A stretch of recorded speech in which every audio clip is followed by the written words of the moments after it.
In the streets of Hollywood, where dreams are sold, the body of a girl was found cut in half, without blood, without a sound, as if the city itself had tried to erase her story. Her name was Elizabeth Short, but the world knew her as the Black Dahlia. Who was this girl really? Was she just a beautiful face lost in a cruel city? Or was she the victim of a secret darker than anyone imagined? How could a killer commit a crime of such brutality, then disappear among millions of people as if nothing had happened? And why, after more than 70 years, is this killer still free in history? But the most terrifying question is not who killed the Black Dahlia. It is how many other Black Dahlias we have never heard about. How many women entered a city dreaming of a better life, only to end up as a name in a cold file? How many crimes were swept under the rug because the truth was too disturbing? The story of the Black Dahlia is not just a murder. It is the story of a city, the story of the media, and the story of an entire system that allowed evil to pass without punishment. Today we will not tell a legend.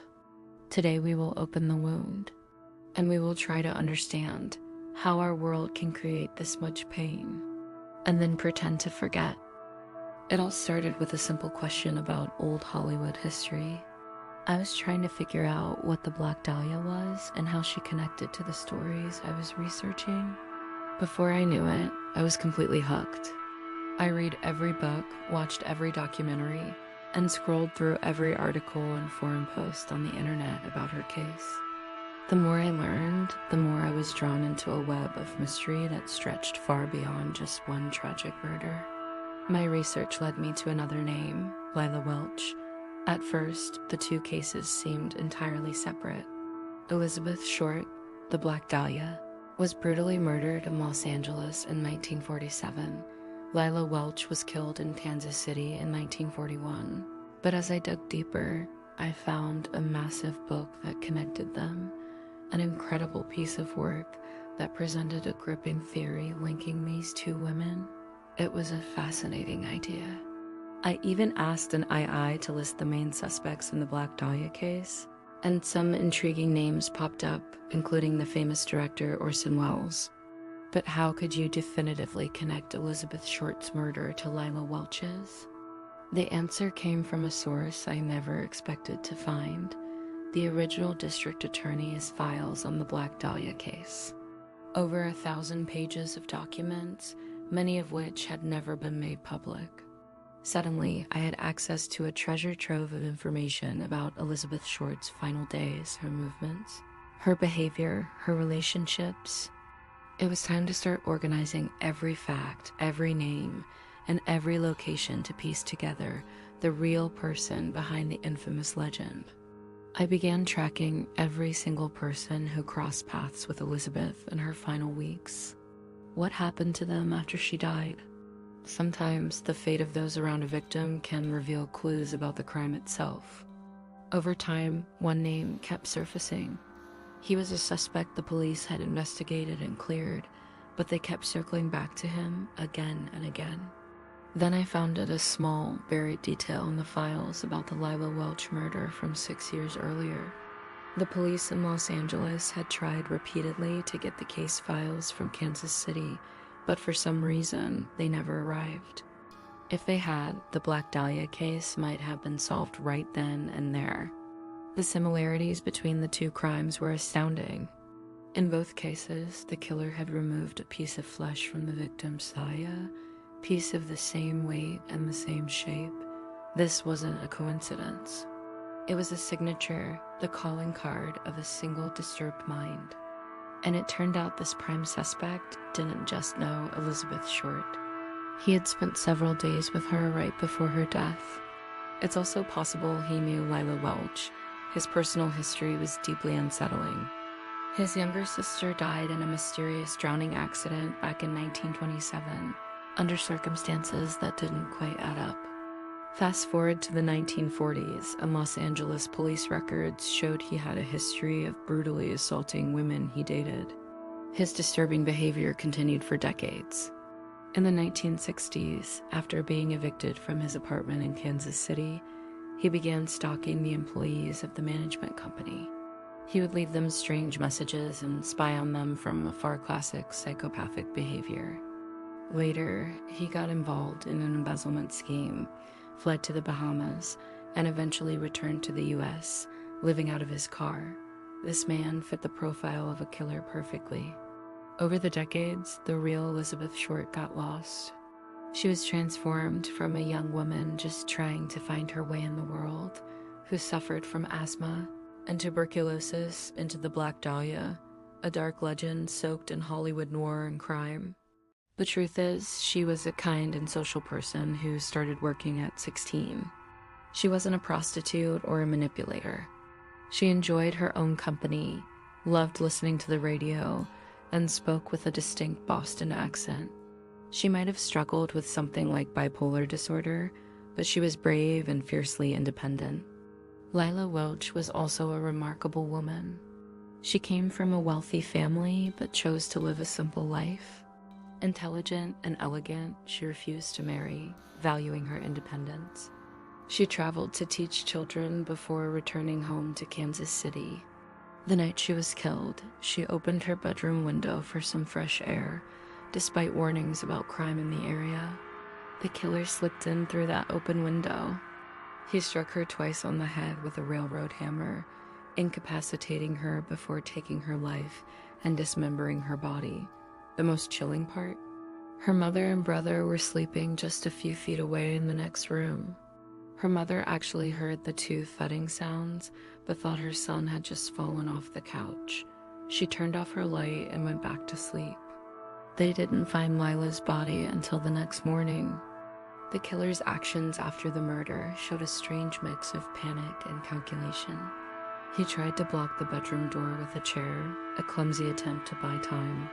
But he left a massive amount of evidence behind: a hammer, a knife, gloves, a stolen shirt, and blood-stained newspapers used to wrap the tools. This bizarre behavior, leaving a trail of clues, is incredibly similar to what Elizabeth Short's killer did. He mailed her personal belongings to a newspaper and even left evidence inside her body. It's a pattern of taunting, of wanting to be caught, but also wanting to prove how clever he was. I even managed to track down information about Betty Bersinger, the woman who found Elizabeth Short's body in that vacant lot in 1947. She lived to be 103, and her memory of that day remained sharp until the very end.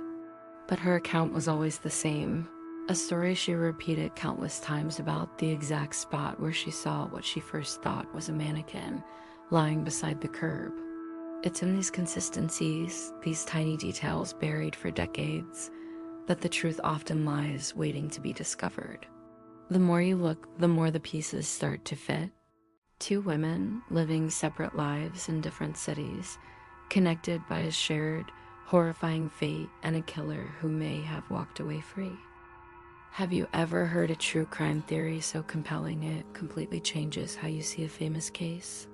Well, get ready, because today we're diving deep into one of America's most haunting unsolved mysteries, the Black Dahlia, but from an angle you've likely never considered before.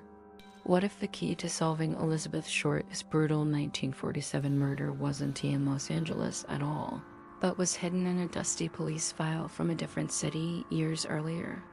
Let us start with something that has always bothered investigators and amateur sleuths alike: the crime scene photos. When you look at the pictures taken on the morning of January 15th, 1947, something feels off. The official story says Elizabeth Short's body was found in a vacant lot, placed right next to the sidewalk. But the photos tell a different story. It looks like she was initially deeper within the grassy lot and was then moved or rearranged before the police officially documented the scene. This discrepancy led one researcher to a startling question: was the crime scene contaminated from the very beginning? Think about it. The woman who found the body, Betty Bersinger, said she first saw what she thought was a discarded mannequin from a distance. After realizing the horrifying truth, she didn't approach further. She immediately went to a nearby house to call the police. This means the first people to swarm the scene were the police and the press. Now, picture this location. It wasn't a secluded, hidden spot. It was an open lot surrounded by houses. Dozens of people could have been watching from their windows as this grim discovery unfolded. With so many eyes on the scene, and with the press and police arriving simultaneously, the potential for the body to be moved or the scene to be disturbed is incredibly high. It's entirely possible that in the initial chaos, someone shifted the body, perhaps to get a better photo or a clearer view, forever altering the crime scene. This detail, the strange positioning of the body in a very public place, is more than just a minor inconsistency. It's a psychological clue. It points to a killer with an incredible amount of audacity, a brazenness that borders on performance. And this is where our story takes a fascinating turn. This exact kind of reckless boldness wasn't unique to the Black Dahlia case. It had been seen before. Let's travel back a few years to the 1940s in Kansas City.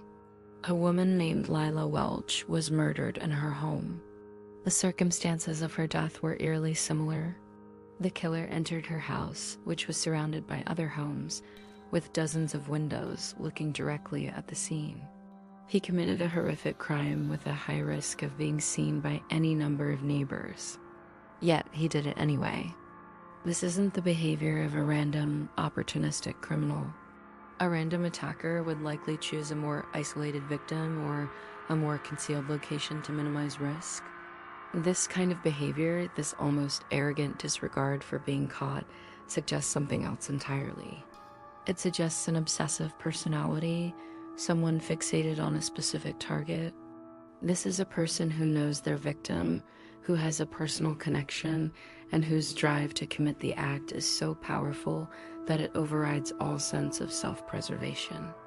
When you place the Black Dahlia case and the Lila Welch case side by side, the similarities are chilling.